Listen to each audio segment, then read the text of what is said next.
If you are trying to start a business using your home kitchen in the state of California, then I want to show you the exact requirements that the state of California says that you need to do in order to start a legally operating business in this industry. California Office of the Small Business Advocate has a series of about 30 different business quick start guides. These span all the different types of businesses that you may want to open with California-specific legal business registration, licensing, and permit requirements. For those of you who are feeling completely confused at the actual practical steps of registering your business properly, I want to go over what the state of California says you need to do. The link to this document is available in the video description. Additionally, I want to invite you to access my free resources for California entrepreneurs in the description as well. Now, if you are making food in a home kitchen, then you are categorized as a cottage food operation. This is defined as a home operation in which individuals produce and sell approved non-hazardous foods. A Class A cottage food operation only engages in direct sales at the home where the cottage food operation operates or at a community event. Whereas a Class B cottage food operator engages in both direct and indirect sales and may sell outside of the county in which this cottage food operation is located. So for those of you that are shipping your products, engaging in sales outside of where you actually are present, then you would be Class B. You must be compliant with the labeling requirements. Cottage food products must have correct labeling that complies with the state and federal regulations. They have those linked right here, and all regulations can be seen specifically on this page. Next is cottage food operator training. For any person who prepares or packages cottage food products, training must be completed within 3 months of becoming registered and every 3 years while the cottage food operation is in operation. The link provided in this document gives you the link to access approved training courses. Next are the sanitary and preparation requirements. All businesses must comply with the sanitary and preparation requirements for cottage food operations under California Health and Safety Code. And they have the document with those requirements listed right here. Next are the approved cottage foods. Only certain non-potentially hazardous foods are allowed to be produced by cottage food operations. Now, the link in the document is unfortunately broken. It doesn't work, but I looked up the document here and I have linked it in the description for you to access. The California Department of Public Health specifically outlines which foods you are approved to sell as a cottage food operation because the reasons for this is because these foods do not support rapid growth of microorganisms or toxins that could make people sick. Make sure that you have looked over this list and ensure that you are compliant with the items that you are selling. Next, you must register for a permit for either Class A or Class B for your cottage food operation. Remember that Class A applies to if you are selling locally out of your home kitchen or at local events. Class B applies if you are shipping or selling outside of your local jurisdiction. Now, this link also does not work, so I have provided the correct link in the description down below. Now, you are required to be registered and permitted by the local environmental health agency before starting business. You are obligated to be operated by a cottage food operator, and you may not have more than one full-time equivalent cottage food employee. This employee may not include a family member or a household member.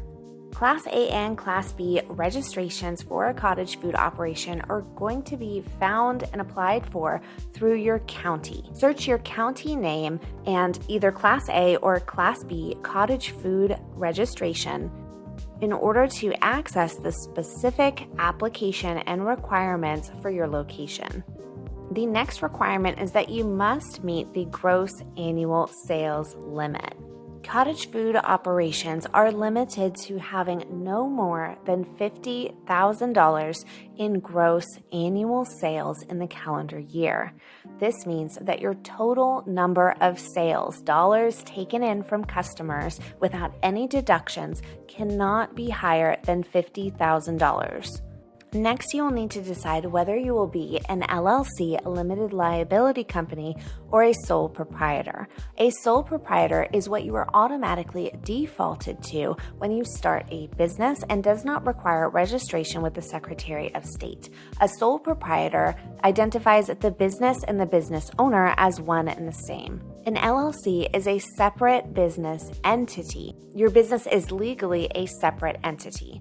Forming an LLC requires a separate set of registrations, and in order to do so, I recommend using a quick and easy tool called INCFILE. Limited liability companies separate the business and the business owner. This can provide a series of liability protections, options to be taxed differently, and a variety of other benefits. If you decide to form an LLC, a quick, easy, and painless way to do it is by utilizing a service I like called INCFILE. I have listed the link in the description down below so that if you'd like to form an LLC. Those of you that will be starting a business as a sole proprietor and not an LLC, you can look up your local city and county requirements for starting a business by accessing CalGold, calgold.ca.gov. This tool is going to allow you to search based on your specific business type, your city, and your county, and will give you a list of exact requirements for registrations, as well as links to the exact offices to contact with questions or to complete those registrations. Class A cottage food operations must annually register with your local environmental health agency. You also must submit a self-certification checklist as a part of the registration process. Class B cottage food operations will be receiving an initial inspection.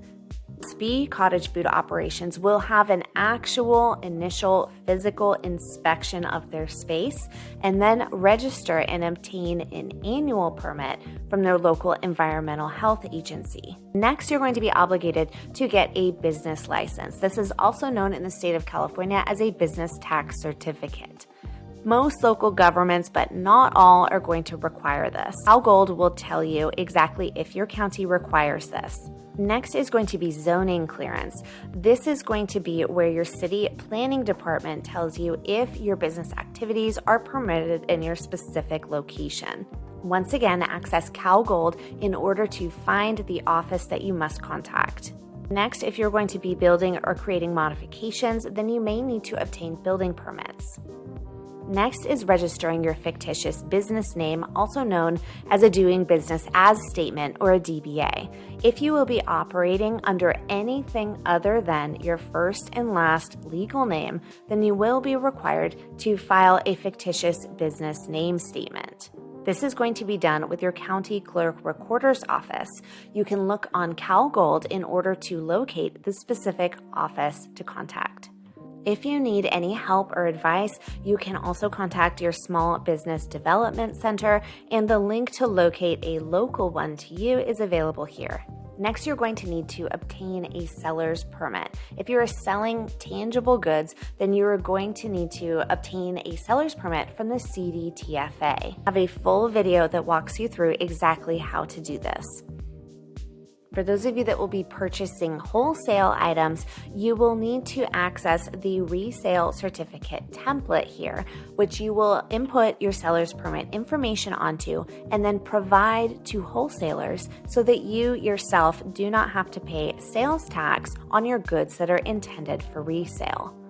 Next, if you're going to have employees, then you must comply with all of the legal requirements and registrations listed here for employers. Lastly is obtaining an EIN, a federal employer identification number. Now, if you're going to be employing anyone, then this is a requirement. Additionally, when you open your business bank accounts, many financial institutions will require an EIN. For those of you that do not have employees, you still may obtain an EIN. EIN is required for LLCs, but not for sole proprietors unless you have employees. However, many sole proprietors do still obtain an EIN. An EIN replaces your need as a sole proprietor to provide your Social Security number in business transactions. Instead of using your Social Security number, apply for a free EIN number, and you will be able to use that number instead of your Social Security number. Applying for an EIN is fast, free, and easy, and you can do so at the link right here. As a small business, you're going to be required to pay federal and state income taxes on all of your income. Additionally, you're going to be required to file and pay sales and use taxes. And the third tax that is not listed here is self-employment tax. Self-employment tax amounts to 15.3% of your net income, and is an additional tax that is paid at the time that you file your federal and state income taxes. This 15.3% covers Medicare and Social Security.